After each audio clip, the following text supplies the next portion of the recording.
السلام عليكم ورحمة الله وبركاته. مباراتين النهاردة، مباراة في الدوري ومباراة في أفريقيا، بس المباراة الأمتع مباراة النادي الأهلي أمام شبيبة القبائل. أول مباراة في دور المجموعات بتلعب هنا في استاد القاهرة.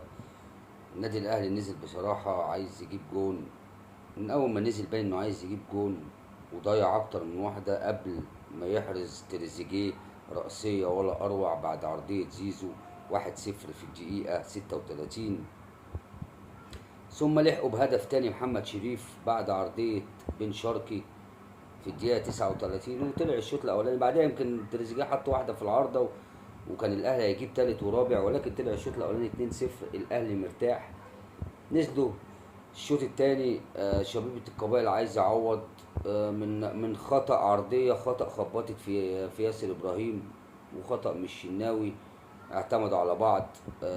هدف بنوران صديقة يضيق الفارق، ولكن الأهلي يرجع يفوق تاني بهدف من المتألق تريزيجيه.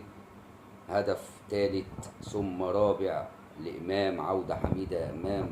طبعا مكاسب الأهلي كتير، 4-1، وأول مباراة تلات نقاط مهمين، وعودة إمام عاشور والتهديف بالنسبة لإمام عاشور طبعا حاجة كويسة للنادي الأهلي. ألف مبروك للنادي الأهلي.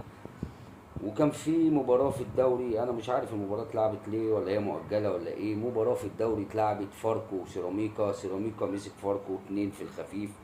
فاركو قدر محافظ على التعادل حتى الدقيقة 75، لما قدر حسين السيد يحرز الهدف الأول لسيراميكا. ثم خطأ فاضح من شيكا يرقص فخر لقاي، خطفها الهدف الثاني. خلص على اللقاء علشان يحافظ سيراميكا على صدارة الدوري. وهنتوقف حوالي شهرين أو أكتر من شهرين لمشاركة منتخب المحليين في كأس العرب، ومشاركة المنتخب الأول في كأس أفريقيا. ويمكن أنا كنت هعمل حلقة وأتكلم عن تصريحات الكابتن حسام، ولكن قلت خليها لوحدها. هعمل حلقة وأتكلم عن تصريحات كابتن حسام حسن الغير موفقة تماما.